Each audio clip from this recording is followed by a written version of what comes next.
A Werewolf Shifter Romance. Written by Amelia Hart. Chapter 1. Awakening Shadows. I wake to the sound of roosters crowing from the village beyond the castle walls, their calls echoing through the pre-dawn stillness. My small room in the servants' quarters has one narrow window that faces east, and pale morning light filters through the threadbare curtain I stitched myself from leftover kitchen linens.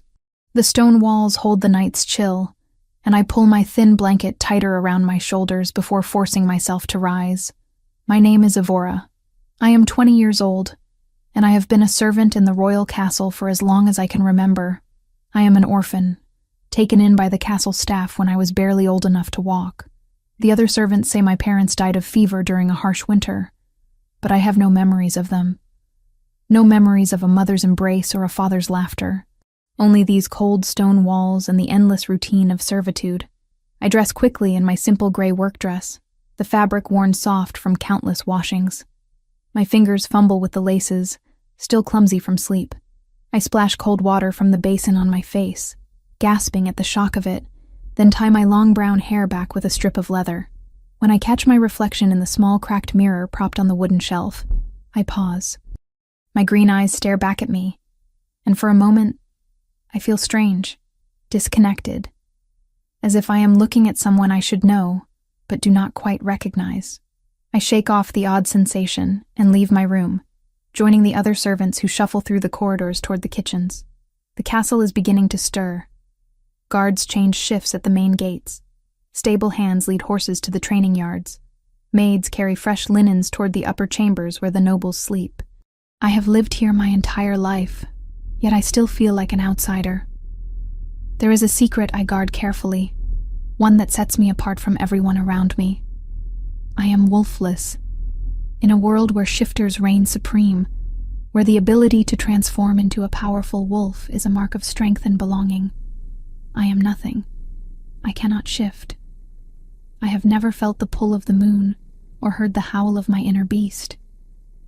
I am human in a castle of wolves, and if anyone discovered the truth, I would be cast out. Or worse. So I work. I keep my head down. I scrub floors and peel vegetables and carry trays of food to banquet halls where nobles feast and laugh. I make myself useful, indispensable even, so that no one questions my place here. The kitchen is already bustling when I arrive. Cook, a stout woman with flour perpetually dusting her apron, barks orders at the younger girls who scurry to obey. The smell of fresh bread, baking in the stone ovens, fills the air, mingling with the sharp scent of herbs hanging in bundles from the rafters. Evora, you are late, Cook says without looking up from the dough she is kneading. Apologies, I murmur, tying an apron around my waist.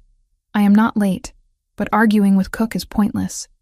She finds fault with everyone before breakfast. The king requests his morning meal in his chambers today. You will take it to him. My hands freeze mid-knot. Me? But I thought Marion usually serves the king. Marion is ill. You will go. Cook's tone leaves no room for argument. She slaps the dough onto the wooden table with more force than necessary. Do not dawdle. The Alpha King does not tolerate delays. The Alpha King. Tauren. The ruler of all shifter clans. The most powerful wolf in the realm. I have seen him from a distance, of course. Everyone has. He is impossible to miss when he walks through the great hall, tall and broad-shouldered, with long black hair that falls to his shoulders and a neatly trimmed beard that frames a strong jaw. His eyes are a deep, unsettling blue, and when they sweep across a room, everyone falls silent. Even other alphas bow their heads in his presence, but I have never been close to him. I have never stood in the same room alone with him. The thought makes my stomach twist with nerves. I help prepare the tray, arranging sliced bread, cheese, dried meats, and a pitcher of ale. My hands tremble slightly as I work, and I force myself to breathe steadily. It is just a task, just another chore. There is nothing to fear. Except there is. I carry the tray through the winding corridors of the castle, climbing the stone staircase to the upper floors where the royal chambers are located. My footsteps echo softly, and I pass guards stationed at intervals who barely glance at me. Servants are invisible to them, as we should be. When I reach the king's chambers, I hesitate outside the heavy wooden door. It is carved with intricate wolf symbols, their snarling faces seeming to watch me. I balance the tray on one arm and knock lightly. "Enter," a deep voice calls from within. I push the door open and step inside. The room is vast, with tall windows that overlook the forest beyond the castle. Furs cover the stone floor, and a massive bed with dark curtains dominates one wall.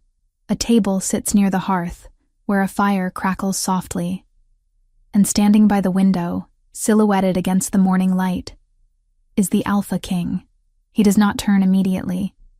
His hands are clasped behind his back, and his posture is rigid, as if he is lost in thought. I set the tray on the table as quietly as I can, hoping to leave without disturbing him. But then he speaks. "You are new." His voice is low, rough, and it sends a shiver down my spine. I curtsy quickly, keeping my eyes on the floor. "No, Your Majesty. I have worked in the kitchens for many years. Marion is ill today, so I was sent in her place." There is a long silence. I can feel his gaze on me, heavy and intense, and my heart begins to pound. I risk a glance upward, and when our eyes meet, the world tilts. He is staring at me. Not just looking, but staring, as if he is seeing something that shocks him. His blue eyes are wide, and there is an expression on his face that I cannot name. Pain? Longing? Desperation? It is gone in an instant, replaced by a carefully blank mask. But I saw it. "What is your name?" he asks, his voice strained. "Evora, Your Majesty." He takes a step toward me, then stops abruptly, as if he has thought better of it.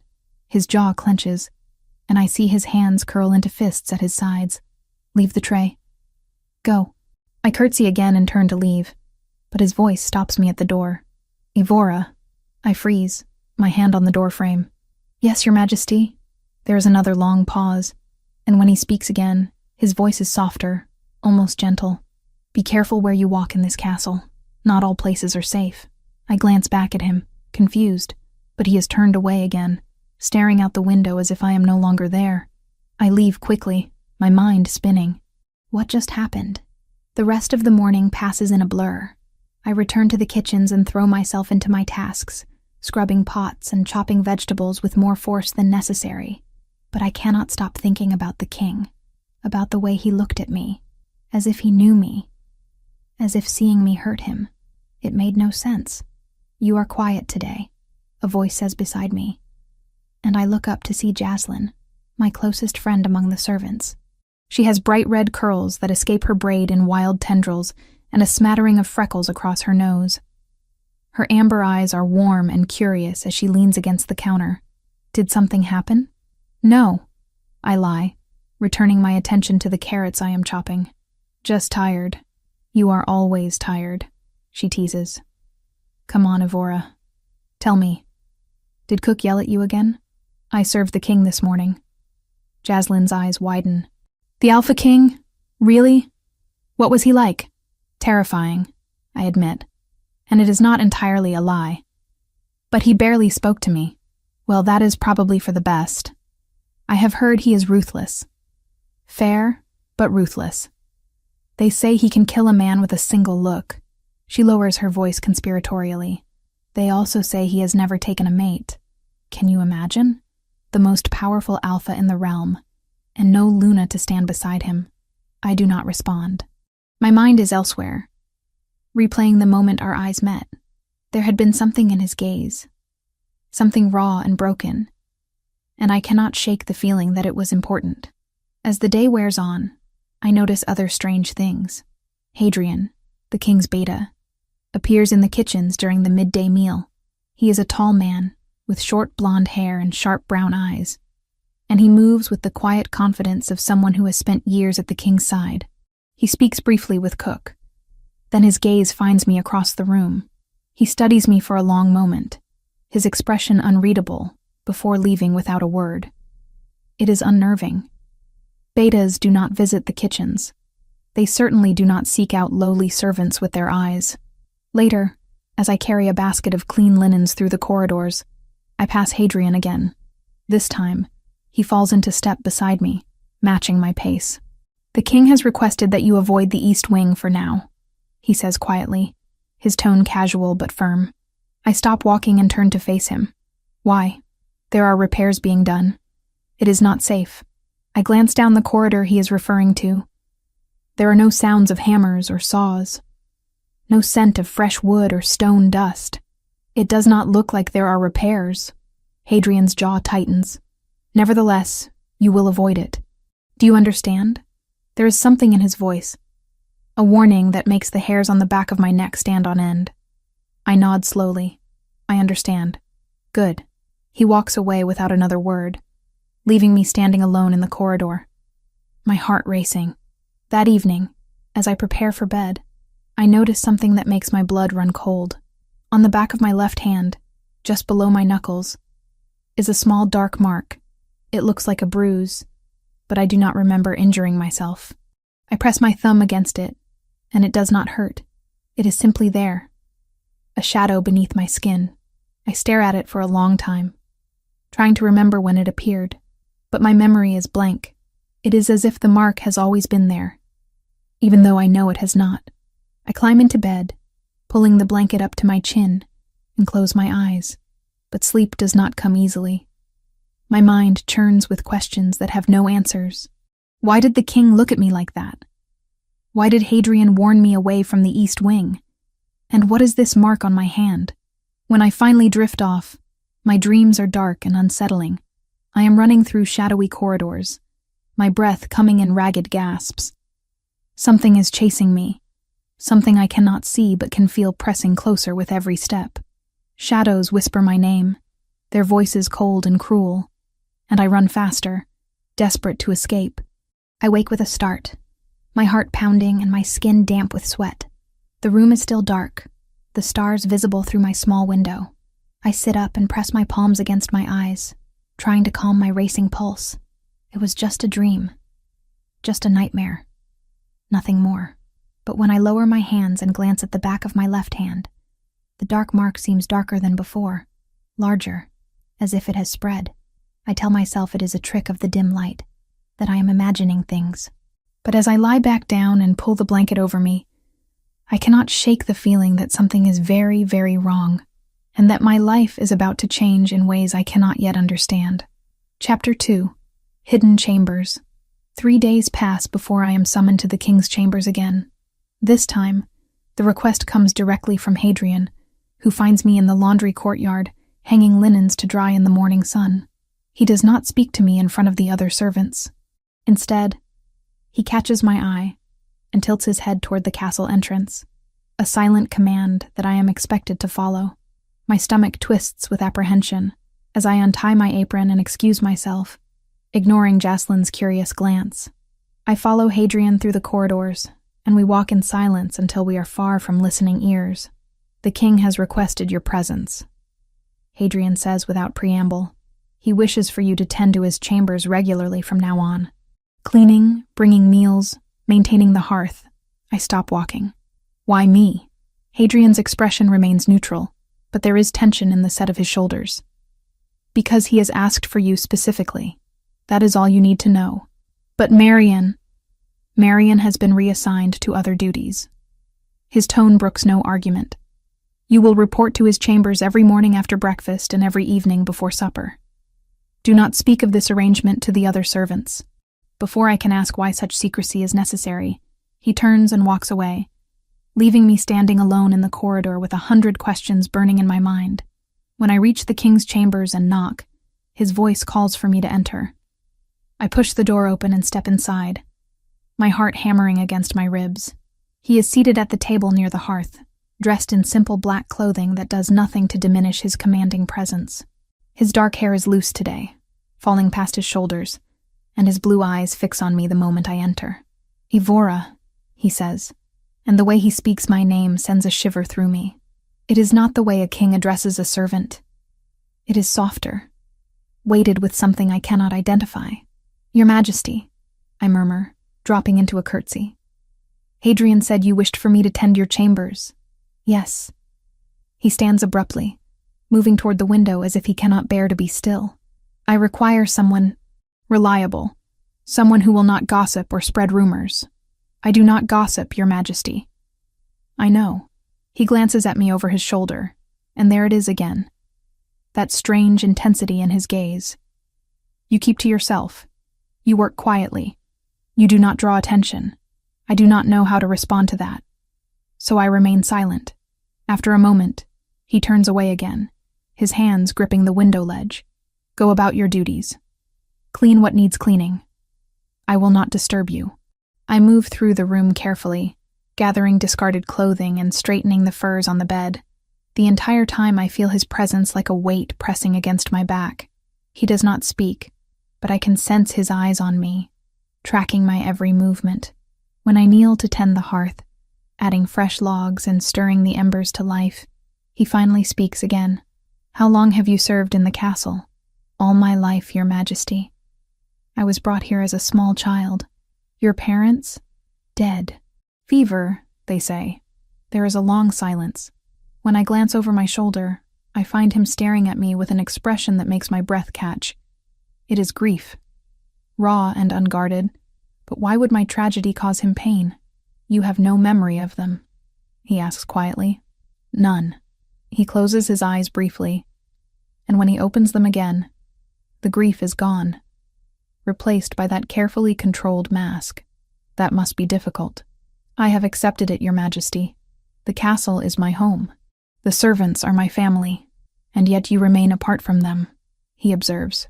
You do not truly belong. The words strike too close to the truth, and I turn back to the hearth, my hands trembling slightly as I replace the iron poker. I belong where I am needed. Do you? His voice is closer now, and when I look up, he has moved to stand near me, towering over where I kneel. Or do you simply endure because you have no other choice? I rise slowly to my feet, forcing myself to meet his gaze even though every instinct tells me to look away. Is there a difference, Your Majesty? Something flickers in his eyes. Surprise, perhaps, or approval. You are bolder than you appear. I apologize if I have offended. You have not. He reaches out, and for a moment I think he is going to touch my face. But his hand stops midair, hovering between us, and then he pulls back abruptly, turning away. Continue your work. And Evora? Yes. When you are here, in these chambers, you may speak freely. I tire of formality. I do not know what to make of that declaration, so I simply nod and return to my tasks. But the tension in the room does not ease. If anything, it grows thicker, more suffocating. When I finish and move toward the door, he speaks again. Tomorrow, bring your midday meal here. We will eat together. I freeze, my hand on the door handle. Your Majesty, that would not be proper. I am the Alpha King, he says, his voice edged with something dangerous. I decide what is proper. You will do as I ask. It is not a request. It is a command. And so I curtsy and leave, my mind spinning with confusion and something else. Something warm and unsettling that coils in my chest and refuses to be ignored. That evening, I seek refuge in the castle library. It is a vast room lined with shelves that stretch to the vaulted ceiling, filled with books and scrolls collected over centuries. Few servants come here, and the elderly librarian, Master Benton, barely glances up from his work when I slip inside. I wander through the aisles, trailing my fingers along the spines of ancient volumes. I do not know what I am looking for, only that I need answers. The king's behavior makes no sense. The way he looks at me, the way he speaks to me, it is as if he knows me, but that is impossible.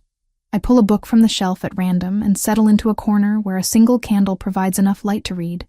The pages are yellowed with age, and the text is written in an elegant script that takes effort to decipher. It is a history of the royal bloodline, detailing the reigns of past kings and the wars they fought. I am about to return it when a loose page falls from between the covers, drifting to the floor. I pick it up and realize it is not part of the original book. It is a fragment of something else, torn and stained with age. The handwriting is different, hurried and uneven, as if written in haste. The Curse of Morgath, I read aloud, my voice barely a whisper. 50 years past, the witch was executed for her crimes, but not before she condemned the royal line to suffer. What form this suffering takes, none can say, for those who know dare not speak of it. My heart begins to race. I scan the rest of the page, but the text cuts off abruptly, torn away. I search through the book for more, but there is nothing. Just this single fragment, hidden and forgotten. Morgath. The name sends a chill down my spine, though I do not know why. I fold the page carefully and tuck it into my pocket, then return the book to the shelf. My mind churns with questions. Who was Morgath? What did she do? And why does the mention of her name make my skin prickle with unease? Over the following days, I return to the library whenever I can steal a few moments. I search for any mention of Morgath, any clue that might explain the fragment I found. It becomes an obsession, this need to understand. I find scattered references in old histories. Morgath was a powerful sorceress who lived in the kingdom 50 years ago. She was accused of dark magic, of sacrificing children in twisted rituals meant to grant her immortality. When she was finally captured, the king at the time, Torin's grandfather, ordered her execution. But before she died, she cursed the royal line. No record details what the curse entailed. It is as if someone deliberately removed or destroyed those accounts. But I find a journal entry written by a servant who lived during that time. It is brief, scrawled in shaky handwriting. The Luna dies, and the king grieves. But she will return, they say. Again and again, until the curse is broken. May the gods have mercy on them both. I sit back, staring at the page. The Luna dies, and she will return. Again and again. What does that mean? My thoughts are interrupted when Hadrian appears at the library entrance. He scans the room until his eyes land on me, and then he approaches with measured steps.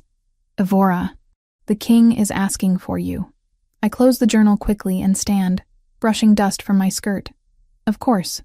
As I follow him through the corridors, Hadrian speaks quietly. You have been spending time in the library. It is not a question, but a statement. I glance at him, trying to gauge his expression. Is that forbidden? No.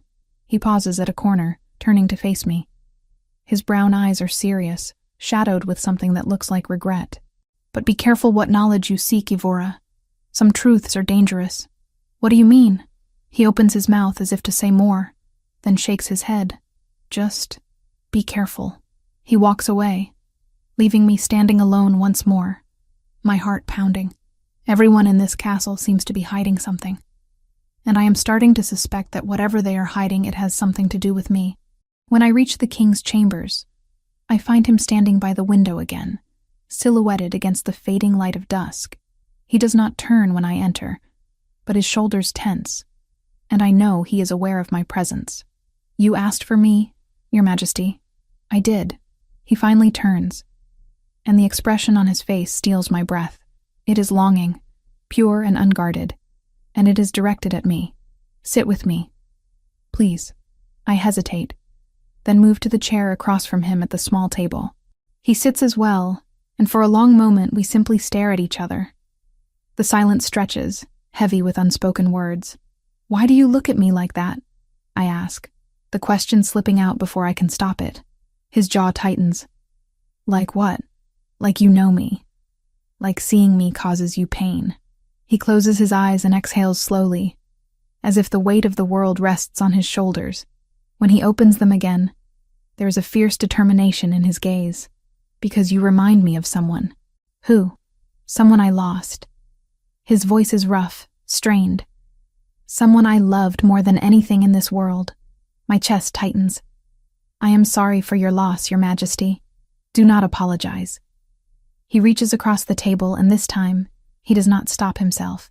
His hand cups my face, his thumb brushing along my cheekbone with aching gentleness. You have done nothing wrong. You never have. I should pull away. I should remind him of the boundaries between king and servant, but I do not. Instead, I lean into his touch, drawn by a force I do not understand. My body recognizes him in a way my mind cannot explain, and it terrifies me. Your Majesty, I whisper. Torin, he says. When we are alone, call me Torin. I cannot. Please. The word is a plea, and it breaks something inside me. Torin, I say softly. testing the name on my tongue. It feels right, natural. His eyes darken, and he leans closer, his forehead nearly touching mine. I should not do this. I know I should not. But God's help me. I cannot stay away from you. Why? My voice is barely audible. Why me? Because you are everything. He breathes, and then his lips are on mine. The kiss is gentle at first, tentative, as if he is afraid I will shatter beneath his touch. But when I respond, when my hands reach up to grip his shirt and pull him closer, he deepens the kiss with a desperation that steals my breath. He tastes of whiskey and wood smoke, and his scent surrounds me, grounding me even as the world tilts. When we finally break apart, both of us are trembling. He presses his forehead against mine, his breath ragged. Forgive me. I should not have. Do not apologize, I say, echoing his earlier words. Not for that. He pulls back slightly, his hands framing my face as he searches my eyes. You feel it, do not you? This pull between us. I nod, unable to deny it. I do not understand it. Neither do I. His thumb traces my lower lip, and his expression turns anguished. But I cannot fight it anymore. I have tried. Gods know I have tried. Then do not fight it. I whisper. His eyes close, and a shudder runs through him. You do not know what you are asking. Then tell me. But he does not. Instead, he kisses me again, and I lose myself in the heat of it, in the way his hands tangle in my hair, and his body presses against mine. For the first time in my life, I feel truly alive, truly seen. When I finally leave his chambers hours later, my lips are swollen and my heart is racing. I do not understand what is happening between us, but I know one thing with absolute certainty. This is only the beginning. Chapter 3. Beneath stone. I do not sleep that night. How could I? When my mind churns with questions, and my lips still burn from Torrhen's kiss, I lie in my narrow bed, staring at the ceiling beams, replaying every moment in his chambers, the way his hands trembled when he touched my face, the desperation in his voice when he said I reminded him of someone he lost, the heat of his mouth against mine. None of it makes sense. Kings do not fall for servants, especially not the Alpha King, who could have any woman in the realm. Yet when he kissed me, it felt like drowning and breathing at the same time, like coming home to a place I have never been. I finally give up on sleep when the first light of dawn creeps through my window. I dress quickly and make my way to the kitchens, where the morning routine is already underway. Cook barely glances at me as I tie on my apron and begin helping with breakfast preparations. The other servants move around me, chattering about trivial things, and I am grateful for the noise. It keeps the thoughts at bay. But throughout the day, I find myself drawn to the library again. During the brief moments when I can slip away from my duties, I search through more records, more journals, trying to piece together the fragments of information about Morgath and her curse. The words from the torn page haunt me, again and again, until the curse is broken. What could it mean? I am bent over an old ledger when Jaslyn finds me in the late afternoon. She slides into the seat across from me, her red curls escaping from her braid as usual. There you are. I have been looking everywhere for you. I am just reading, I say, closing the ledger quickly. She eyes me with suspicion. You have been acting strange lately. Ever since you started serving the king. My heart skips. I have not. Yes, you have. She leans forward, lowering her voice. What is going on, Evora? You can tell me. I want to. I want to tell someone about the confusion swirling inside me, about the way Torrhen looks at me, about the fragments of a curse I cannot understand. But something holds me back. A warning voice in my head that says speaking of these things might be dangerous. There is nothing to tell. I lie. The king is demanding. That is all. Jaslyn does not look convinced, but she lets it drop. All right, but if you need to talk, I am here. I know, thank you. After she leaves, I stare down at the ledger again, but the words blur together. My hands are shaking. I look down and notice the dark mark on my left hand has spread further, the shadows now creeping halfway up my forearm. I tug my sleeve down quickly, my heart racing. What is happening to me? That evening, I do not go to Torrens chambers as I have been doing. Instead, I slip out of the castle through a servant's entrance and walk along the outer courtyard, needing fresh air and space to think. The sun is setting, painting the sky in shades of orange and purple, and the forest beyond the castle walls looks dark and mysterious. I should not be out here alone, but I cannot bring myself to care. My feet carry me along the edge of the courtyard until I reach a section of the castle I have never explored before, the eastern wing, the one Hadrian warned me to avoid. I stop, staring at the entrance to the corridor that leads into the depths of the castle. It is dark, the torch is unlit, and something about it makes my skin prickle. Why would Hadrian tell me to stay away from here? What is hidden in this part of the castle? Before I can talk myself out of it, I step into the corridor. My footsteps echo off the stone walls, and the air grows colder the further I walk. There are no windows here, only narrow slits high in the walls that let in faint slivers of twilight. I pass empty rooms and locked doors, my curiosity growing with each step. And then I find it. At the end of the corridor, tucked away in the shadows, is a door unlike any other in the castle. It is made of iron, heavy and ancient, with strange symbols carved into its surface, symbols that look like the ones I saw in the grimoire fragments. My breath catches. This is it. This is what Hadrian was trying to keep me from finding. I should turn back. I should leave this place and never return. But my body moves of its own accord, my hands reaching for the door. When my fingers touch the cold iron, something strange happens. My hand begins to tingle, and the symbols on the door glow faintly, responding to my touch. Then my fingers move, not consciously, not under my control, but as if guided by some forgotten instinct. They trace the symbols in a specific pattern, flowing from one to the next with precision I do not possess. It is like watching someone else's hand move my body, performing a task I have never learned but somehow know. The door clicks. The lock disengages with a sound that echoes through the empty corridor, and then, slowly, the heavy iron door swings open. Beyond it, a narrow staircase spirals downward into darkness. The air that rises from below is cold and stale, carrying with it the scent of earth and something else, something ancient and wrong. I light a small candle from the wall sconce and descend carefully, one hand trailing along the stone wall for balance. The stairs seem to go on forever, winding deeper and deeper into the earth beneath the castle. My heart pounds in my chest, but I do not stop. I cannot stop. Something is pulling me forward, demanding that I see what lies below.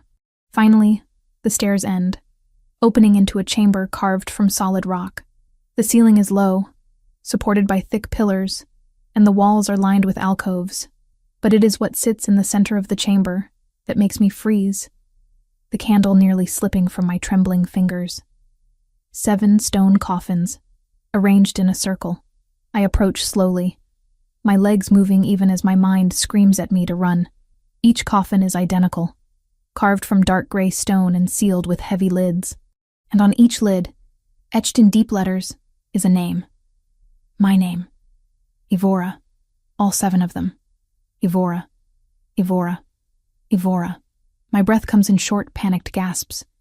This cannot be real. It cannot be. I must be dreaming, trapped in some nightmare that I cannot wake from. But when I reach out and touch the nearest coffin, the stone is solid and cold beneath my palm. Real. Undeniably real.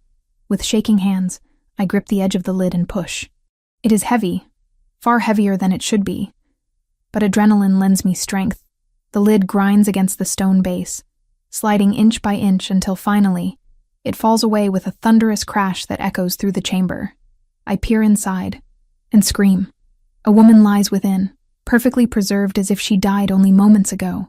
But it is not just any woman. It is me. My face, my hair, my body, even the small scar on her left eyebrow that I got as a child when I fell in the kitchen. She is wearing a simple dress, her hands folded over her chest, and around her neck is the same pendant I wear, the one I have had for as long as I can remember. I stagger back, my mind refusing to accept what I am seeing, but I cannot look away. I cannot unsee it. My hands move on their own again, driven by horrified compulsion. I open the second coffin. Another identical body. The same face. The same everything. I open the third. The fourth. The fifth. Sixth. Seventh. All of them. All me. Some of the bodies are more decayed than others, their skin mottled with strange dark markings that cover their arms, necks, faces, the same markings that have been spreading across my own skin. I fall to my knees, bile rising in my throat. What is this? What sick, twisted nightmare have I stumbled into? Evora! The voice behind me is quiet, broken, and I know who it belongs to before I even turn around. Torrin stands at the entrance to the chamber, his face pale and stricken. His blue eyes are wide with a mixture of grief and terror, and when he takes a step toward me, I scramble backward, my back hitting one of the coffins. "Stay away from me," I gasp, my voice shaking. "What is this? What have you done? Evora, please." "Do not say my name," I scream, and the sound echoes through the chamber, bouncing off the stone walls. What are these?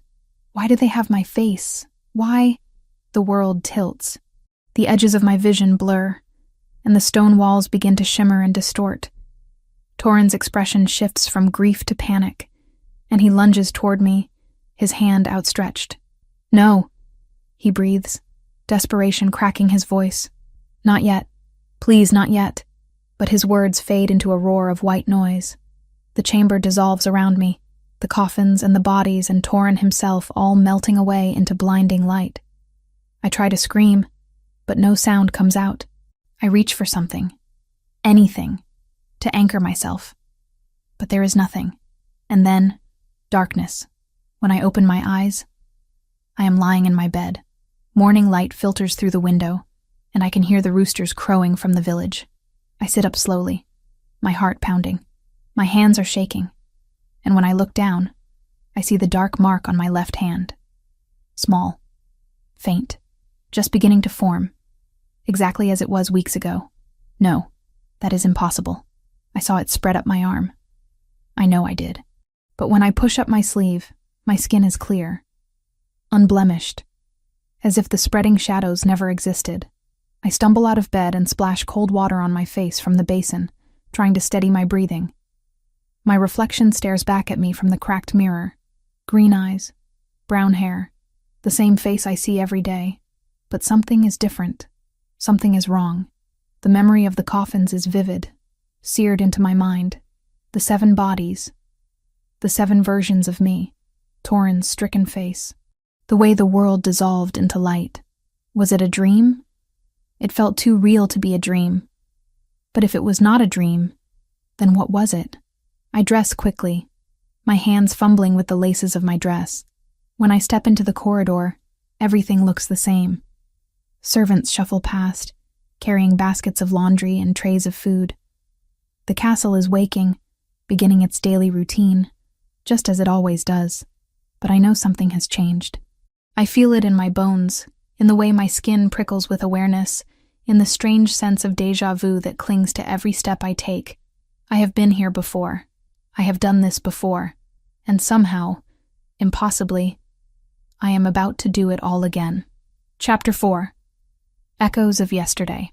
The sensation of waking up to the same morning is overwhelming. I know this day. I have lived it before. The roosters crowing. The chill in my small room. The way the light filters through the threadbare curtain. But this time I remember. Not clearly, not completely, but fragments cling to my mind like cobwebs I cannot brush away. 7 coffins. 7 bodies wearing my face. Torrin's expression of grief and terror. The world dissolving into blinding light. My hands tremble as I dress. And when I catch sight of myself in the cracked mirror, I stop. I look exactly the same as I did yesterday. Or was it yesterday? Time feels slippery, unreliable. And the more I try to grasp what happened, the more it seems to slip through my fingers like water. The mark on my hand is small again, just beginning to form. I stare at it, willing myself to remember. It spread. I know it spread. Up my arm, across my skin, dark shadows that consumed me inch by inch. But now it is back to its starting point. as if those weeks or months never happened. I make my way to the kitchens in a daze. Everything unfolds exactly as it did before. Cook barks orders. The other servants rush about. And then Cook tells me to take the king's breakfast to his chambers, just as she did the last time. Except this time, I know what will happen. I know he will stare at me with that look of painful recognition. I know he will ask my name and tell me to be careful where I walk in the castle. When I enter his chambers and our eyes meet, the force of it nearly knocks me backward, because I see it now, what I missed before. He is not just looking at me. He is searching my face for something. Recognition. Memory. Understanding. You are new, he says. The same words as before. But I am not. Or I am, but I was not. And the paradox makes my head spin. No, Your Majesty, I reply, keeping my voice steady. I have worked in the kitchens for many years. The rest of the conversation plays out as it did before. But this time, when he tells me to be careful where I walk, I hold his gaze a moment longer. Why should I be careful, Your Majesty? His jaw tightens. Because not all places are safe. And which places are those? Something flickers in his eyes. Surprise, perhaps, that I am pressing him. The East Wing. Stay away from the East Wing. I want to tell him that I have already been there, that I have seen what he is hiding. But the words stick in my throat, and I simply curtsy and leave. Over the following days, I test the boundaries of what I remember. Small things at first. I predict when Cook will yell at one of the kitchen girls for burning bread. I know which nobles will arrive at the castle before their horses appear on the road. I even know what Jaslyn will say before she says it. But the memories are not perfect. They fade at the edges, becoming hazy and uncertain. And there are gaps. Moments I cannot recall no matter how hard I try. It is as if I am living in two timelines at once, and neither feels entirely real. The strangest part is that no one else seems to notice. Jaslyn acts as if our conversations from before never happened. Hadrian does not remember warning me away from the East Wing. Even Torin, despite his obvious recognition of me, gives no indication that we have met like this before. But that cannot be right. He knows something. The way he looks at me proves it. One evening, I return to the library. The elderly Master Benton barely glances at me as I slip inside, just as he did before. But this time, I know exactly where to find the fragment about Morgath. I go straight to the history of the royal bloodline and pull it from the shelf. The loose page falls out, and I catch it before it hits the floor. The Curse of Morgath, I read again. The words familiar now, but no less chilling. 50 years passed. The witch was executed for her crimes, but not before she condemned the royal line to suffer. I fold the page and tuck it into my pocket, then begin searching for more. I spend hours poring over records, journals, and forgotten manuscripts. And this time I find things I missed before. A ledger from 50 years ago that mentions Morgath's execution and the curse she spoke before dying. A servant's diary that describes strange occurrences in the castle. The king acting distant and haunted, speaking to empty air as if someone is there, keeping the East Wing locked for reasons no one understands. Some whisper that the king tried to seal those doors, bricking them up, burning what lay beyond, but each attempt was mysteriously undone by morning. The stonework restored as if nothing had ever been touched. The curse does not permit that wing to stay buried. The king grieves for a Luna no one has ever seen, the servant wrote in shaky handwriting. He speaks of her as if she lives, though no woman sits beside him on the throne. He wanders the corridors at night, calling a name that none of us recognize. There is a darkness in this castle that we do not understand. May the gods have mercy on him. The entry makes my blood run cold. The servant did not understand what they were witnessing, but I think I do. They saw the aftermath of something terrible. The king grieving alone while everyone else remained ignorant. I find another journal, this one written by a healer who served in the castle decades ago. The Alpha King refuses all attempts at courtship, she wrote. He claims his heart belongs to another, though he will not speak her name. His advisors grow concerned. Without a Luna, without heirs, the kingdom's future is uncertain. But he will not be swayed. It is as if he is waiting for someone who will never come. Except she did come. I came. Again and again. if my fragmentary memories are to be believed. I pull out a grimoire from the darkest corner of the library, wrapped in oilcloth and hidden beneath stacks of forgotten ledgers. The pages are brittle with age, and the ink has faded, but I can still make out sections about curses and temporal magic. Time is a river, one passage reads. It flows in one direction for most, but powerful magic can create eddies and whirlpools where moments repeat endlessly. Those trapped in such loops are condemned to live the same span of time until the conditions of their imprisonment are met. My heart races as I read further. A curse born of vengeance can only be broken by choice freely made, not by force, not by obligation, but by the willing surrender of that which is most precious. What does that mean? What must be surrendered? I spend every spare moment in the library over the following days, piecing together what I can. I learn that Morgath was accused of sacrificing children in dark rituals, seeking immortality through blood magic. When she was captured and sentenced to death, she cursed the king and his Luna with her dying breath. But what exactly did she curse them with? No record gives me the full answer. It is as if someone deliberately destroyed or removed those details. One afternoon, as I am bent over yet another journal, Hadrian finds me. He slides into the seat across from me, his expression serious. "You have been spending considerable time here," he observes quietly. I close the journal carefully. "Is that forbidden?" "No." He studies me with those sharp brown eyes.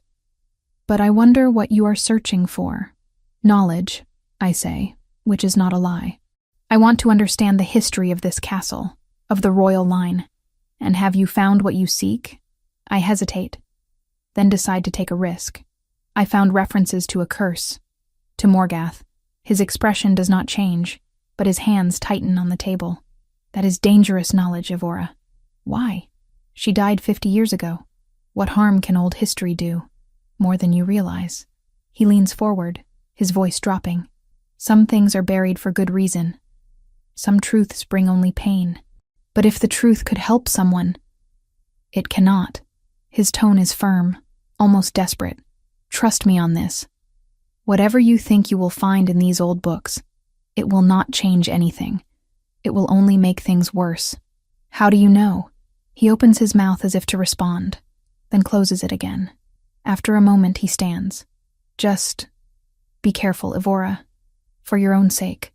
He leaves before I can ask what he means, and I am left staring after him, more confused than ever.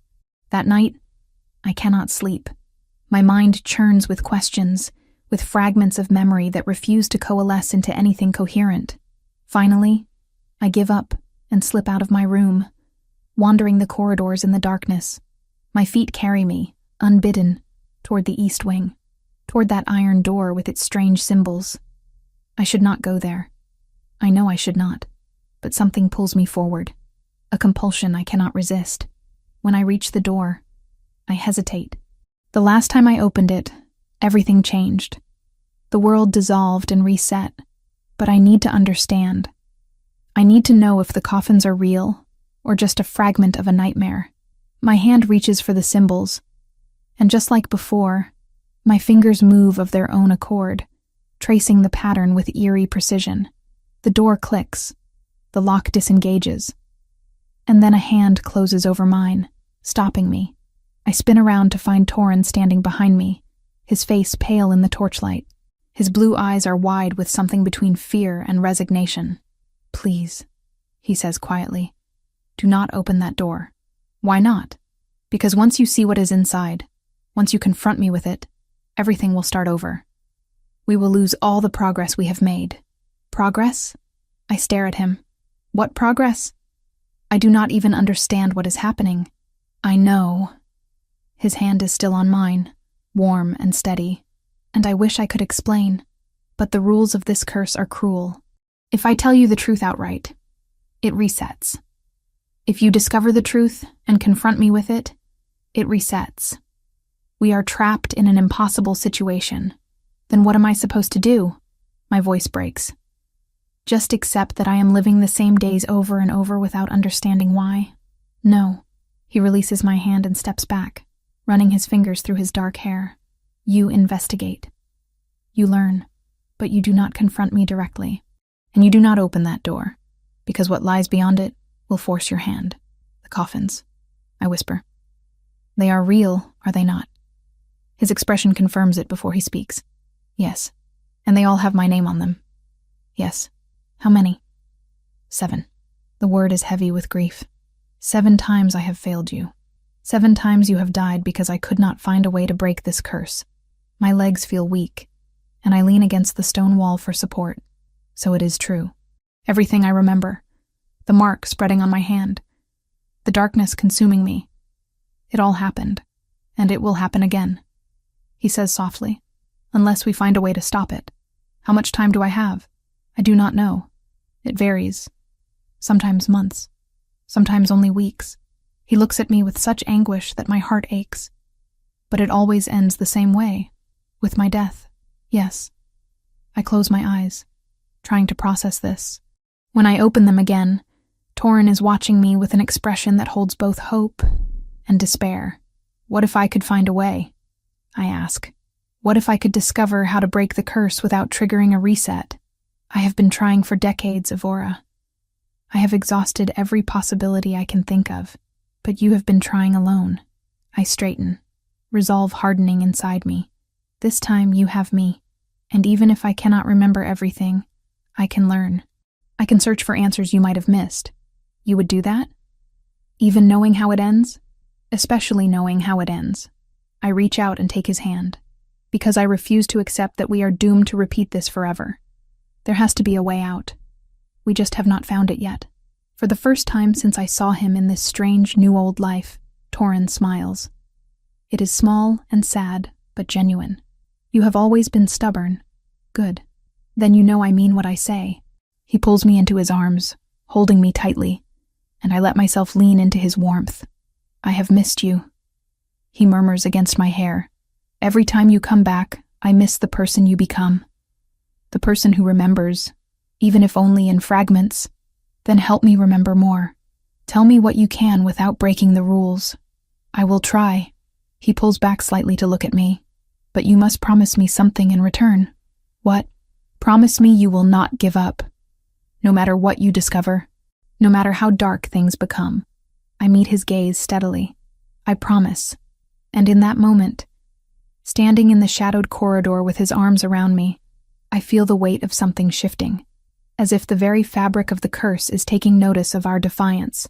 We may be trapped in this cycle, but we are not helpless. And together, we will find a way to break free, or die trying. Chapter 5. Shadows Spreading. The weeks that follow. Torin's confession are different from anything I have experienced before. We exist in a strange state of awareness. Him with his full memories of countless cycles.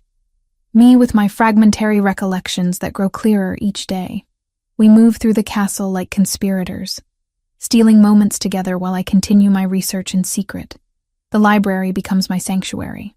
I arrive early in the mornings, before my duties begin, and return late at night when the other servants are asleep. Master Benton has stopped questioning my presence, merely nodding when I slip past his desk toward the ancient texts in the back. I find Morgath's grimoire again, the one I discovered before the world reset. This time I study it more carefully, taking notes and copying passages onto scraps of parchment that I hide beneath the floorboards in my room. The text is difficult to decipher, written in an archaic dialect and filled with references to magical concepts I barely understand, but I persist. A curse born of vengeance requires a sacrifice born of love. I read one evening, my candle burning low. Not the sacrifice of death, which is easy, but the sacrifice of choice. The cursed must choose freely what they fear most to lose. I lean back in my chair, rubbing my tired eyes. What does that mean? Choose to lose what we fear most? Torin fears losing me. I fear. What do I fear? The answer comes unbidden. I fear being nothing, powerless, forgotten. But how does choosing to lose that break a curse? The mark on my hand has been spreading steadily. It now covers my entire left hand and creeps up my forearm in dark, web-like patterns. I keep it hidden beneath long sleeves, but I know Torin sees it. I catch him staring at it sometimes when he thinks I am not looking, his expression haunted. One afternoon, As I am organizing scrolls in the library, Hadrian appears beside me so quietly that I jump. "You have been avoiding me," he says without preamble. "I have been busy. With your research. It is not a question." He picks up one of the scrolls I have been reading, his eyes scanning the text. "Temporal magic. Curse breaking. You are looking for a way out." I snatch the scroll back. "And if I am? Then you are wasting your time." His voice is not unkind, but it is firm. "Do you think the king has not tried everything? He has consulted every scholar, every mage, every mystic in the realm. There is no solution." "There has to be." "Why? Because you want there to be?" He sighs, running a hand through his blonde hair. "I understand your determination, Ivara. Truly I do. But some fates cannot be changed." "How do you know so much about this?" I ask suddenly. "About the curse. About what the king has tried." Hadrian's expression shifts, becoming guarded. "Because I have served him for many years. Because I have watched him suffer. But you do not remember the loops." "No." He looks away. "But he has told me about them. In this cycle, as he has in others. I may not remember, but I know the burden he carries. There is something in his tone, a weight of old grief, that makes me wonder. Have you been his beta through all of this? Through all the cycles?" "Some of them." His jaw tightens. "Though I do not remember the previous ones. He tells me I have stood beside him through at least 3 cycles. Perhaps more. That must be difficult. Knowing you have lived through this before but having no memory of it." "It is." He meets my eyes. "Which is why I am telling you this now. Be careful, Ivora. The closer you get to understanding the curse, the more dangerous it becomes. Not just for you, but for him." "What do you mean?" But Hadrian shakes his head. "I have said too much already. Just be careful." He leaves me standing among the scrolls, my mind racing with new questions. That evening, Torin summons me to his chambers. When I arrive, I find him pacing by the window, his movements agitated. The moment the door closes behind me, he crosses to me and pulls me into his arms, holding me so tightly I can barely breathe. "Torin, what is wrong?" "The marks," he says against my hair. "They are spreading faster this time." I pull back enough to look at him. "How do you know?" "Because I have watched this happen 7 times before.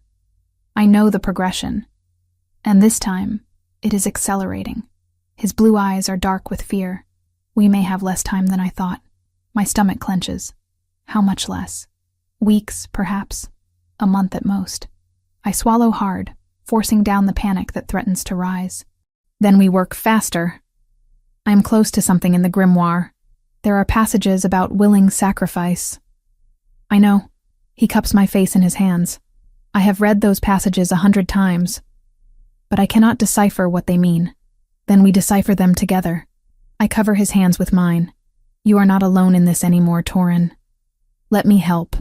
He rests his forehead against mine, his breath shaky. "I do not deserve you. You have me anyway." We spend the next hour poring over my notes, comparing them to Torin's memories of previous research. He tells me about scholars he consulted in earlier cycles, about theories they proposed and experiments they tried. None of them worked, but hearing about them gives me new directions to explore, new questions to ask. "There was one scholar," Torin says, his finger tracing a line in the grimoire, "who suggested that Morgath's curse might require a reversal of the original sin. She was executed for sacrificing children, innocents, to gain power. Perhaps the curse can only be broken by sacrificing power to save an innocent. But you are the Alpha King. Your power protects the entire realm. Sacrificing it would put everyone at risk." "I know." His expression is bleak, which is why I never pursued that path. I cannot condemn thousands to save one person, even if that person is you. I would not want you to. I squeeze his hand. There has to be another way. Late that night, unable to sleep, I return to the library one more time. I am searching for something specific now. Any reference to reversal magic, to undoing curses through symbolic acts. The candle I brought casts flickering shadows across the shelves as I move deeper into the oldest section of the library. And then I find it. A thin journal tucked behind a row of ledgers, its leather cover cracked with age. The pages inside are filled with tight, cramped handwriting that takes effort to read. I have been studying the nature of Morgath's magic. The entry begins. It is dated 47 years ago, 3 years after her execution. The curse she placed upon the king and his Luna is not a simple hex. It is a temporal binding, a loop that feeds on itself. Each death strengthens the curse, making it harder to break. But I believe I have found the key. My heart races as I read on. The curse requires 2 conditions to be met simultaneously. The cursed must choose to sacrifice what they value most, and that choice must be made freely, without coercion from the curse itself. But here is the paradox. The curse is designed to prevent that choice from ever being made. It resets whenever the truth is revealed too directly, whenever confrontation forces the issue. The only way to break it is for both parties to arrive at the choice independently, to surrender their greatest fear without being told they must. I read the passage 3 times, my mind working frantically to understand. Choose independently. Surrender our greatest fear. Without being told we must. What is my greatest fear? What is Torrhen's? I am still pondering this when I hear a sound behind me. I turn to find Jaslyn standing in the doorway, her red curls disheveled from sleep. Evora, what are you doing here so late? I quickly close the journal. Just reading. I could not sleep. She moves closer, her amber eyes concerned. You have been acting strange for weeks, ever since you started serving the king. Are you all right?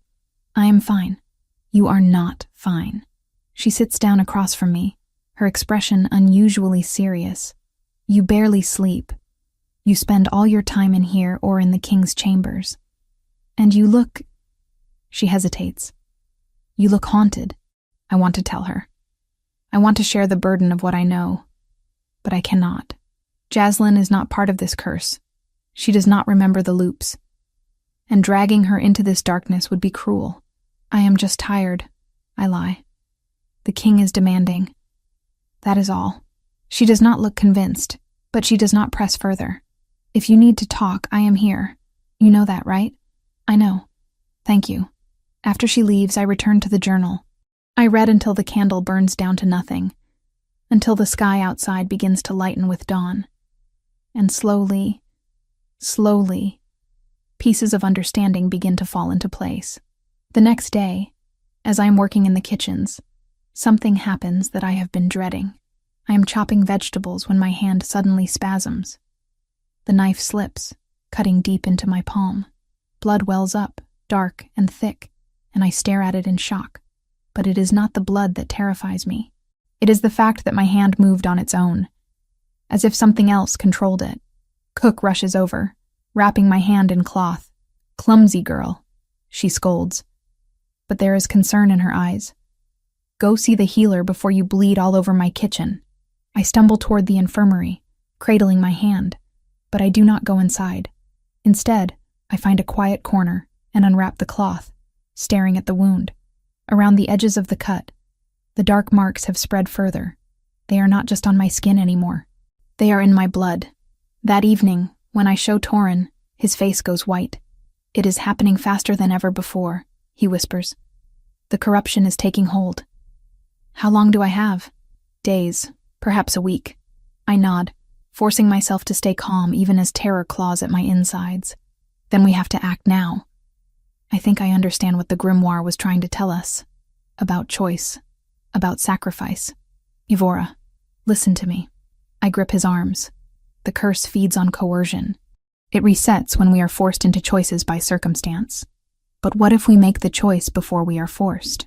What if we choose freely, before the curse demands it? His eyes widen. What are you saying?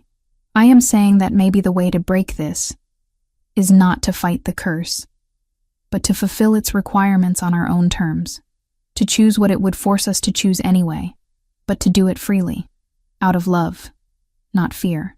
You want to choose to die. No, I shake my head. I want to choose to sacrifice what I fear losing most, and so do you. But we cannot be forced into it. We have to arrive at it ourselves. He stares at me for a long moment, Then, slowly, understanding begins to dawn in his eyes. If this works, we break the curse. I lean into him, feeling his arms come around me. And if it does not, at least we tried something new. I cannot lose you again. You have already lost me 7 times. I pull back to look at him. This time, let us choose how it ends. And in the dim light of his chambers, with the shadows of the curse closing in around us, we begin to plan our gamble against fate itself. Chapter 6. 4 years of borrowed time. 4 years pass in this cycle. 4 years that feel both impossibly long and heartbreakingly short. In the beginning, Torin and I are cautious. We move through the castle like players on a stage, careful not to trigger the reset that has stolen so many of our previous attempts. I continue my duties in the kitchens and his chambers. He continues ruling the kingdom with the weight of decades of repeated history on his shoulders. To everyone else, we are simply king and servant. But in private, we are so much more. The first year is spent learning.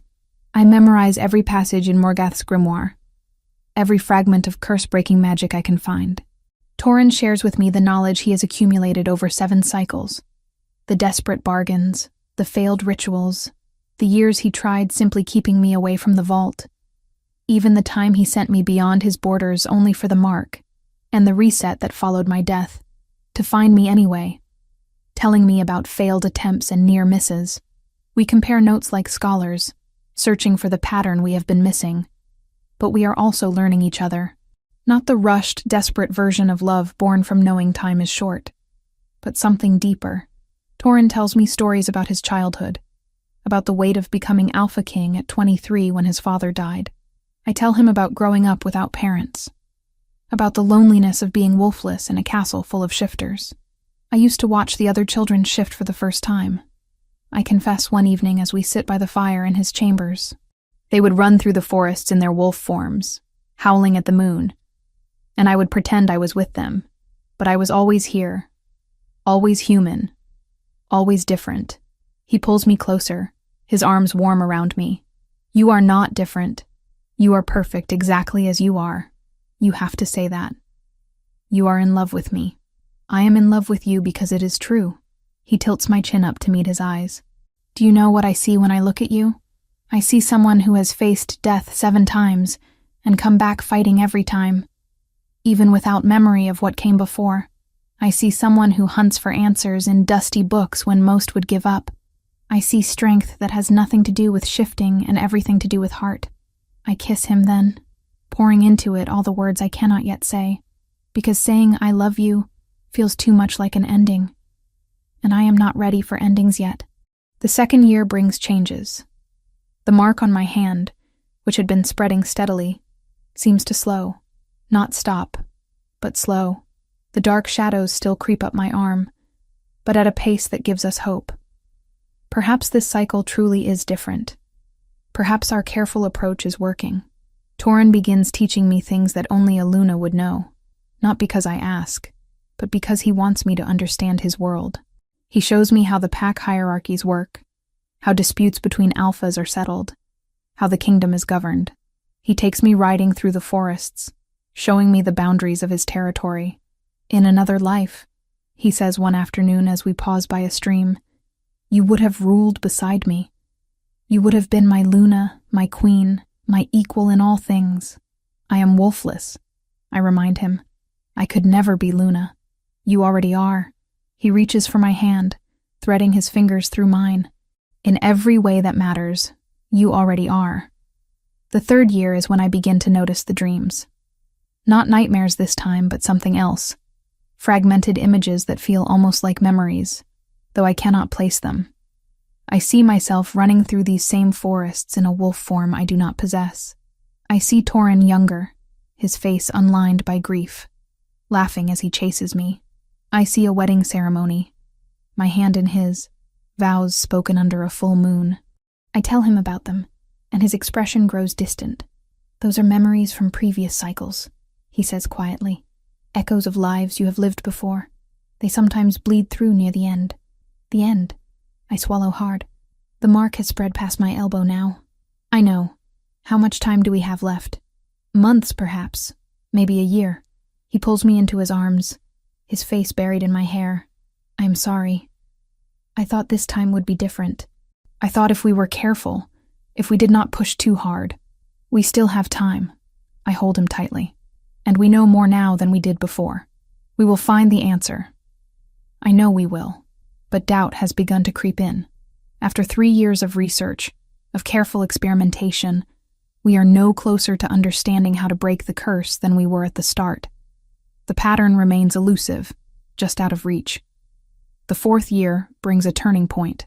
Hadrian finds me in the library one afternoon, his expression grave. He sits down across from me without asking permission, his brown eyes searching my face. "You love him," he says. It is not a question. I consider lying, but what would be the point? Yes. And he loves you. Yes. Hadrian leans back in his chair, running a hand through his blonde hair. I have watched him through 3 cycles now. Or so he tells me, since I do not remember the others. But this time is different. This time, he is not just fighting to save you. He is living. Truly living. For the first time in what must be decades. What are you saying? I am saying that whatever you are doing, it is working. Not to break the curse, perhaps, but to give him something worth fighting for beyond duty. He meets my eyes. Do not give up. Even if the curse cannot be broken. Even if you only have a short time left. Do not give up on each other. We will not. Good. He stands to leave, then pauses. For what it is worth, I think you would have made an excellent Luna, wolfless or not. After he leaves, I sit for a long time, staring at the book spread before me, and slowly, something begins to shift in my understanding. Perhaps we have been looking at this wrong. Perhaps the answer is not in the magic itself, but in what the magic demands. That evening, I go to Torrens' chambers earlier than usual. He is standing by the window, as he so often is, staring out at the forest. But when I enter, he turns, and the smile that spreads across his face is worth everything. "You are early," he says, crossing to me. Not that I am complaining. I have been thinking about the curse, about what Morgoth demanded. His expression grows serious. What about it? We have been trying to break it through knowledge, through understanding the magic. But what if that is not what is required? What if the curse is not about magic at all, but about choice? What do you mean? I take his hands in mine. Morgoth said we must learn the true meaning of sacrifice. She cursed you for executing her, for choosing duty over mercy. What if the way to break the curse is not to outsmart it, but to make the opposite choice? To choose love over duty, even knowing the cost? His jaw tightens. I have tried that. In the 2nd cycle, I refused to kill you. I let the corruption consume you, thinking that if I just held on, if I just loved you enough. He breaks off, pain etching deep lines in his face. You destroyed half the kingdom before the curse reset. Thousands died, and when time rewound, they were alive again. But the memory of their deaths remains with me. That was not a choice. I say softly, that was inaction born of desperation. But what if you chose actively? What if we both did? I do not understand. Neither do I. Not fully. I step closer, resting my forehead against his chest. But I think we need to stop fighting the curse and start fulfilling it on our own terms. We need to figure out what we truly fear losing and choose to surrender it freely, not because the curse forces us to, but because we decide it is worth sacrificing. He is quiet for a long time. Then, slowly, his arms come around me. What do you fear losing, Evora? Control. The illusion that I can save us through research and cleverness. I look up at him. What do you fear losing? You. The word is simple. Absolute. I fear losing you more than I fear anything else in this world or any other. Then perhaps that is what must be sacrificed. Your fear. My need for control. We stop trying to prevent the inevitable, and instead choose how to meet it. You are talking about dying. I am talking about choosing freely what the curse would force anyway. About arriving at the choice independently, without coercion. Exactly as the grimoire said. I cup his face in my hands. But I cannot do it alone. We have to make this choice together. Or it will not work. The firelight casts shadows across his features, highlighting the silver threads that have begun appearing in his dark hair. 4 years together have aged him, but in this moment, he looks younger than I have ever seen him, hopeful. If we do this, he says slowly, if we make this choice and it does not work, then we will have chosen to face the end together, on our own terms. And that is more than we have had in any other cycle. He kisses me then, deep and desperate and full of everything words cannot contain. When we finally break apart, both of us are trembling. I need time, he says. Time to think about what you are proposing. Time to be sure. We have time. I smile, though my heart is racing. Not much, but some. Over the following weeks, I watch Torin wrestle with the decision. I see it in the way he looks at me, in the careful attention he pays to every moment we share. He is memorizing, I realize, storing up memories against the possibility that this choice might be our last. The marks have spread to my shoulder now. Sometimes, late at night, I feel the darkness stirring inside me, whispering promises of power and destruction. It is getting harder to ignore, harder to push down. One evening, as we sit together by the fire, I feel my control slip. For just a moment, my eyes go black, and I feel the urge to lash out, to hurt something. Torin sees it, and before I can stop myself, my hand shoots out toward his throat. But I catch myself, just barely. I catch myself and pull back, gasping. It is getting stronger, I whisper, staring at my hands in horror. I know. He pulls me close, and I can feel his heart racing against my ear. I know. We do not have much time left. No, he agrees. We do not. The next morning, I seek out Jaslyn. I have been avoiding her for months, guilty that I cannot share the truth of what is happening. But I need to see her one more time, just in case. I find her in the kitchens, kneading bread. When she sees me, her face lights up with a smile that makes my chest ache. Evora, where have you been? I feel like I barely see you anymore. I know. I am sorry. I sit down across from her, watching her work. I wanted to tell you that you are a good friend. The best friend I have ever had. She stops kneading, her amber eyes growing concerned. That sounds like a goodbye. Not goodbye, just thank you. For being kind to me when others were not. For treating me like I mattered. You do matter. She wipes flour from her hands and reaches across to squeeze mine. Evora, whatever is happening, whatever you are dealing with, you can tell me. Let me help. You cannot help with this. I wish you could, but you cannot. Then at least promise me you will be careful. I promise. When I leave the kitchens, my eyes are burning with unshed tears, but I do not let them fall. Not yet. That night, Torin and I make our choice. Not the final one. Not yet. But the one that comes before it. We choose to stop running. To stop fighting. To accept that our time is limited, and make peace with what must come. And for the first time in 4 years, I sleep without nightmares. Chapter 7. The Last Weeks. The 5th year arrives with the weight of finality hanging over us like a shroud. The dark marks have spread across my entire body now, covering my arms, my shoulders, creeping up my neck toward my face.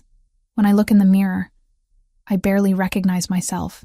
The shadows beneath my skin pulse with a life of their own, and sometimes I catch glimpses of something moving beneath the surface. Something that is not me, or perhaps it is me. The part of me that Morgath's curse has been cultivating all along. The nightmares have become constant. I can no longer distinguish between sleeping and waking, between memory and hallucination. I see villages burning. I see people screaming. I see myself standing in the midst of destruction, laughing with a voice that is not my own. And worst of all, I see Torin holding a blade, his face wet with tears, as he prepares to end it all. I wake from these visions gasping, my body drenched in sweat. Torin is always there, holding me, whispering reassurances that we both know are lies. We are running out of time, and we both feel it. 3 weeks before the end. Though we do not know it is exactly 3 weeks, only that it is soon. I lose control for the first time. I am in the kitchens, helping cook prepare the evening meal. My hands are steady as I chop vegetables, my movements mechanical. And then, without warning, something inside me shifts. The darkness surges upward, flooding my vision, and suddenly I am somewhere else. Someone else. I see Cook not as a person, but as prey. Weak, vulnerable, delicious. The knife in my hand changes direction, swinging toward her throat. But at the last second, I wrench control back. The blade embeds itself in the wooden counter instead, missing Cook by inches. She stumbles backward with a shriek, her eyes wide with terror. "What in the gods' names? I am sorry," I gasp, staggering back. My hands are shaking, and when I look down, I see my eyes reflected in the blade. They are completely black. "I am so sorry." I run from the kitchen before anyone can stop me, my heart hammering in my chest.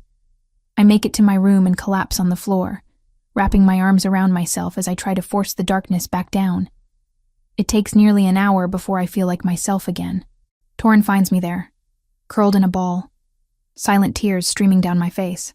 "It is happening," I whisper. "I almost killed her. I know." He gathers me into his arms, holding me so tightly it almost hurts. "I know, love. I know. How much time do I have left?" "Not much." His voice cracks. "Days. Maybe a week." I close my eyes, letting the truth of it wash over me. After 4 years of borrowed time, we have finally reached the end. "We need to make our choice," I say, before I lose myself completely. Before the curse forces it. "Are you certain?" I pull back to look at him. "Are you?" His jaw tightens, and for a long moment he says nothing. Then, slowly, he nods. "Yes, I am certain." "Then we do it tomorrow night, in the place where this all began. The vault." "The vault," I confirm, "where the 7 coffins wait." That evening, I seek out Jaslyn one last time. I find her in the servants' quarters, mending a torn apron by candlelight. When she sees me, her face breaks into a smile that quickly fades when she notices my expression. "Evora, what is wrong?" I sit down beside her, taking her hands in mine. The marks have crept onto my fingers now, dark tendrils that she cannot help but notice. Her eyes widen. "What happened to you?" "Something I cannot explain." I squeeze her hands. "But I need you to know that you have been the best friend I could have asked for. You made me feel less alone in this place. You made me feel like I mattered. You are scaring me. I know, and I am sorry for that." I lean forward and hug her tightly, breathing in the familiar scent of flower and lavender that always clings to her. "But I need you to remember something. No matter what happens, no matter what you might hear about me in the coming days, know that I cared about you, that I valued your friendship more than you will ever know." When I pull back, tears are streaming down her face. "You are saying goodbye." "Yes." "Why? Where are you going?" "I cannot tell you that, but I can tell you that it is my choice. Whatever happens, it is my choice." I leave before she can ask more questions, before I can break down and tell her everything. Some burdens are too heavy to share, and this is one of them. That night, Torin and I do not sleep. We lie together in his bed, memorizing the feel of each other, the sound of our breathing, the warmth of skin against skin. We do not make love. That seems too final, too much like accepting defeat. Instead, we simply exist together, holding on to these last peaceful hours. "Tell me a story," I whisper as dawn begins to creep through the windows. "Tell me about the first time you saw me, in the very first cycle." He is quiet for a moment, his fingers tracing patterns on my back. Then he begins to speak, his voice soft and distant with memory. "You were 17. So young, so full of fire and determination. You had just been selected to serve in the royal household, and you walked into the throne room with your head held high, refusing to be intimidated by any of us. I took one look at you and knew my life would never be the same." Was I wolfless then too? No. His arms tighten around me. "In the first cycle, you shifted. You had a beautiful white wolf, rare and powerful. But Morgath's curse took that from you. Each time you die and return, you come back with less. Less memory, less power. Less of yourself. So I am fading." "No." He tilts my chin up to meet his eyes. "You are different. But you are not less. In some ways, you are stronger now than you ever were with a wolf. You fight with intelligence and determination rather than brute strength. You question where others simply obey. You are magnificent, Evora. In every form. In every cycle, you are magnificent. I kiss him then, pouring everything I feel into it. Love and gratitude and sorrow and hope all tangled together. When we finally break apart, the sun has fully risen. It is time, he says. I nod, my throat too tight to speak. We dress in silence, both of us moving with the careful precision of people preparing for battle. Torin buckles on his sword belt, though I know he will not use the blade for fighting. I wrap a cloak around myself to hide the marks that now cover nearly every inch of my skin. Before we leave his chambers, I take one last look around. 4 years of memories fill this room. 4 years of laughter and tears, of plans and hopes, of stolen moments of happiness in the midst of our cursed existence. I commit every detail to memory, knowing I will never see it again. We walk through the castle in the early morning light, passing servants who are just beginning their daily routines. A few of them glance at us curiously. It is unusual to see the king and a servant walking together so openly, but no one dares to question us. When we reach the eastern wing, the iron door stands before us like a portal to another world. The symbols carved into its surface seem to pulse with malevolent energy, as if they know what we are about to do. Torin places his hand over mine on the door. Last chance to change your mind. No changing, I say firmly. We see this through. Together, our hands trace the symbols. The door clicks open, revealing the dark staircase that spirals down into the earth.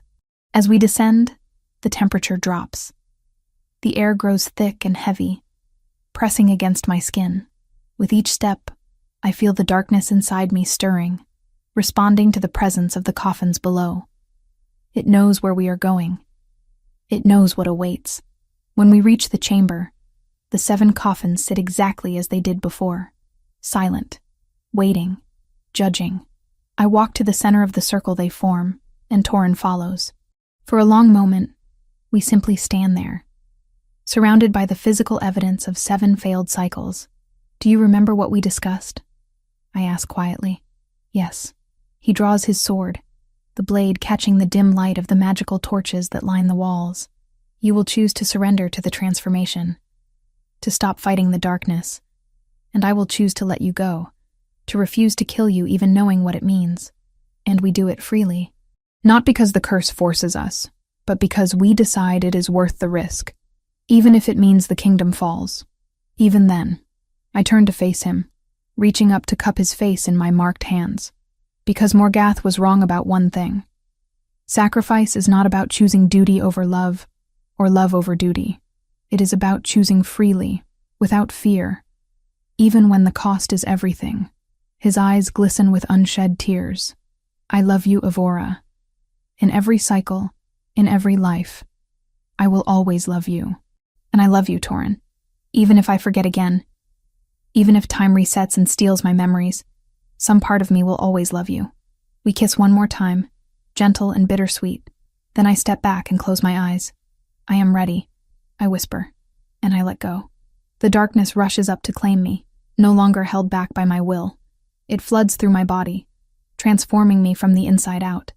I feel my bones shifting, my muscles twisting, but not into a wolf, into something else.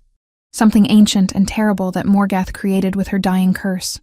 I open my eyes, and they are black as pitch. Power surges through me, intoxicating and terrible. I could destroy everything in this castle. I could raise the kingdom to ash, but I chose this. I chose to let it in, and that choice, freely made, changes everything. Across from me, Torin stands with his sword in hand. His face is anguished, his whole body trembling. Every instinct he possesses must be screaming at him to strike, to end this before I can become fully monstrous. But he does not move. Do it, I hear myself say, though the voice is not quite mine anymore. It is layered, echoing, as if the darkness speaks through me. Kill me. Save them all. No, he says, and his voice breaks. Not this time. This time I choose you. even if it means watching the world burn. Even if it costs me everything. I choose you. He drops the sword. It clatters to the stone floor, the sound echoing through the chamber. And then something impossible happens. The darkness inside me stutters, hesitates. For the first time in 7 cycles, it encounters something it did not expect. Refusal. Not the refusal born of fear or desperation, but the refusal born of love. Torin has chosen me freely, knowing the cost, and I have chosen to transform freely, accepting what I would become. Neither of us did what the curse demanded. Neither of us let fear control our choice. The marks on my skin begin to glow, not with darkness, but with light, brilliant, searing light that burns away the shadows from the inside out. I scream, falling to my knees as the corruption tears itself free, ripping out of me in black wisps that dissolve into nothing. Torin catches me before I hit the ground, cradling me against his chest. Around us, the 7 coffins begin to crack, fissures spreading across their stone surfaces. Light pours from the cracks, growing brighter and brighter until I have to close my eyes against the brilliance. And then, silence. When I open my eyes again, the coffins are gone, turned to dust that drifts away on a wind that should not exist underground. The chamber is empty except for us. Evora, Torin's voice is hoarse, disbelieving. Evora, are you? I am here, I whisper. I am still here. We cling to each other on the cold stone floor, both of us shaking, both of us afraid to believe that it might actually be over. But the marks are gone. My skin is clear. And for the first time in 50 years, Torin weeps not from grief, but from hope. Chapter 8. Freedom's Dawn. We remain in the vault for what feels like hours, but might only be minutes. Time itself feels uncertain, as if the breaking of the curse has fractured something fundamental about how we experience the world.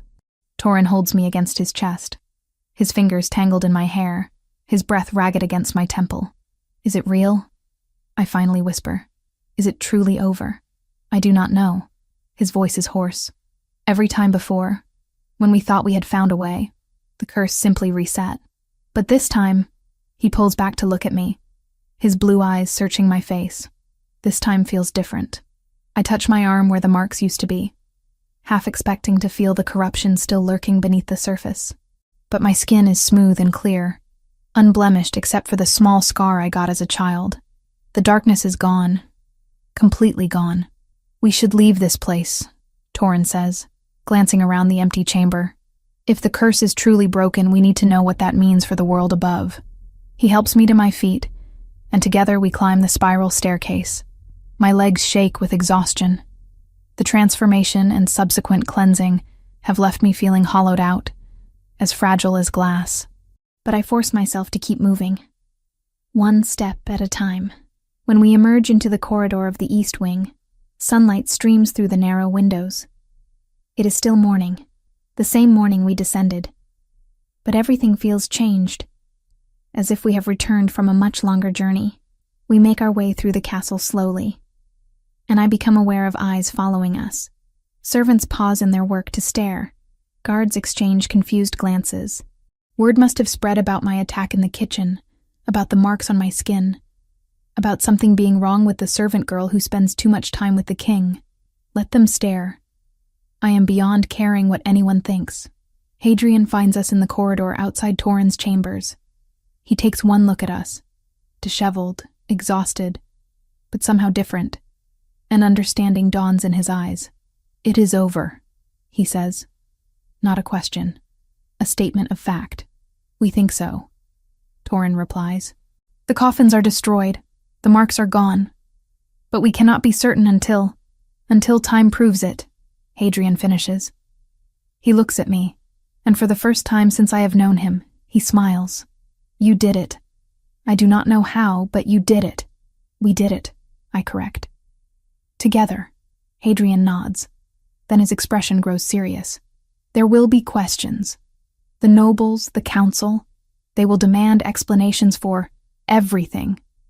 For the servant girl who has been living in the king's chambers, for the strange occurrences in the castle, For the fact that you have been unmarried for decades despite every pressure to take a Luna.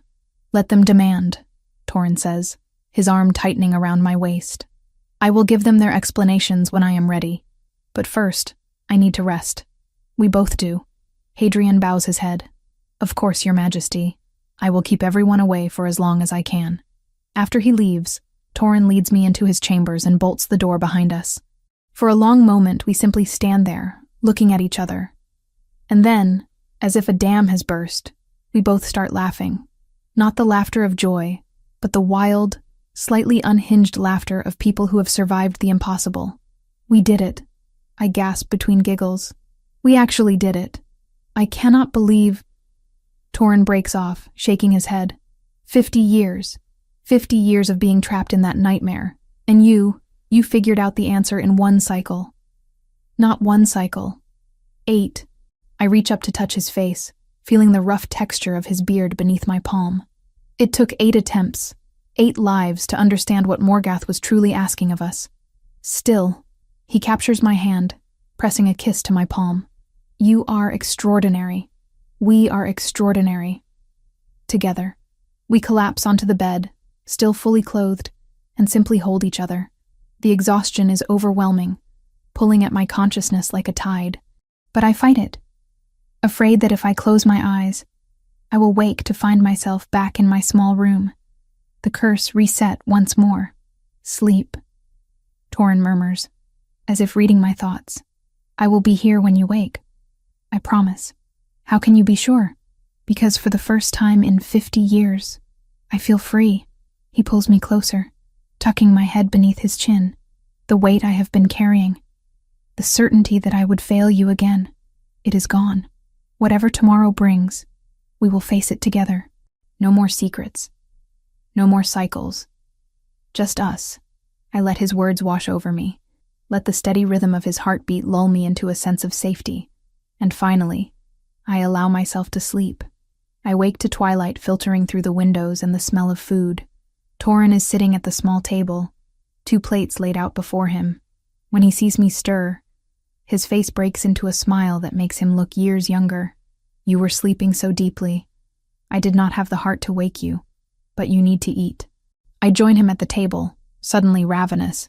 As we eat, he tells me what has happened while I slept. Hadrian has been managing the castle in his absence, fending off questions from nobles and council members alike. Jaslyn has been asking for me, worried sick after our strange goodbye yesterday. Yesterday. Was it only yesterday? It feels like a lifetime ago. What do we do now? I ask, pushing my empty plate away. I am still a servant. You are still the Alpha King. The curse may be broken, but the world has not changed. Then we change it. Torin reaches across the table to take my hand. I am going to declare you my Luna.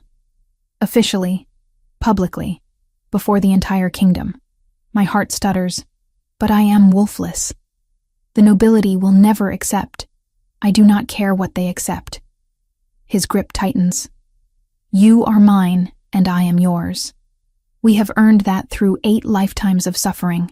If they cannot see your worth, then they are blind. It will cause problems.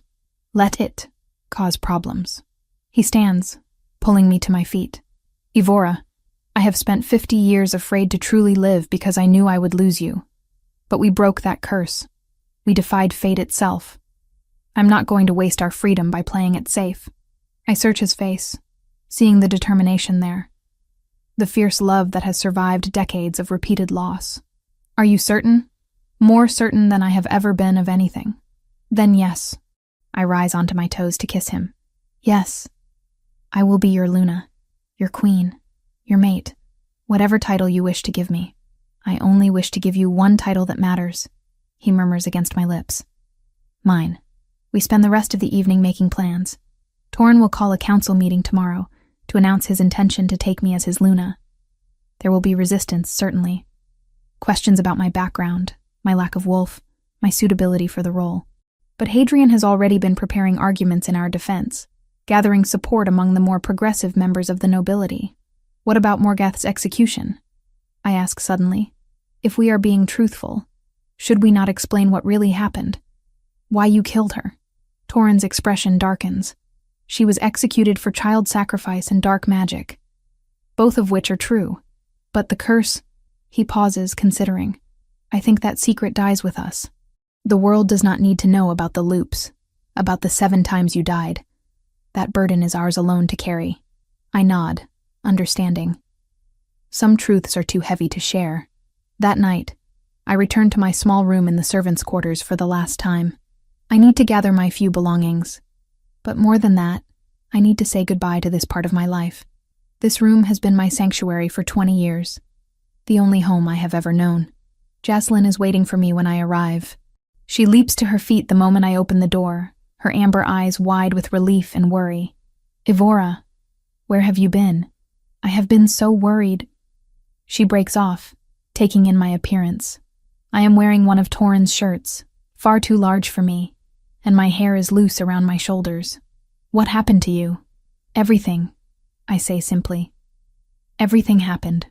I tell her what I can without revealing the full truth about the curse. I tell her that I have been suffering from a strange illness, one that the king helped me overcome. I tell her that in the process, we fell in love. I do not tell her about the loops, about the coffins, about the 8 lives I have lived and lost. You are in love with the Alpha King. She repeats slowly, as if testing the words. The Alpha King is in love with you. Yes. And you are going to be his Luna. Yes. She stares at me for a long moment. Then, incredibly, she grins. Well, it is about time someone shook up this stuffy castle. If anyone can handle being queen to a kingdom of wolves while having no wolf of your own, it is you. I laugh, feeling tears prick my eyes. You are not angry? Not shocked? Of course I am shocked, but angry? She pulls me into a fierce hug. Never. You deserve happiness, Evora. After all the years of working yourself to the bone, of being treated as less than because you cannot shift, you deserve someone who sees you for who you really are. Thank you, I whisper, for being my friend, for never making me feel small. Always, she promises.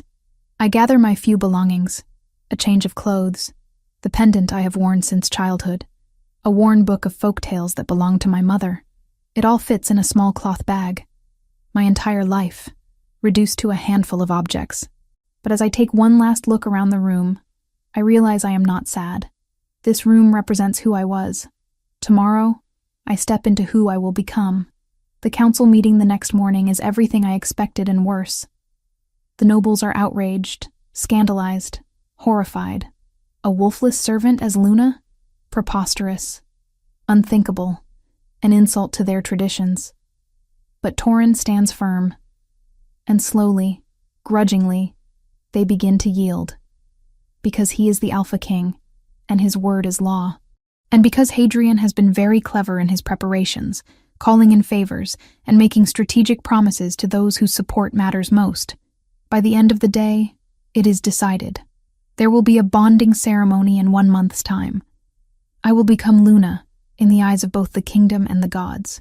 The weeks that follow are a whirlwind. I am moved from the servants' quarters to the royal wing, given chambers that connect to Torin's. Seamstresses measure me for gowns. Tutors teach me the protocols and expectations of a Luna. Advisors brief me on the political landscape of the kingdom.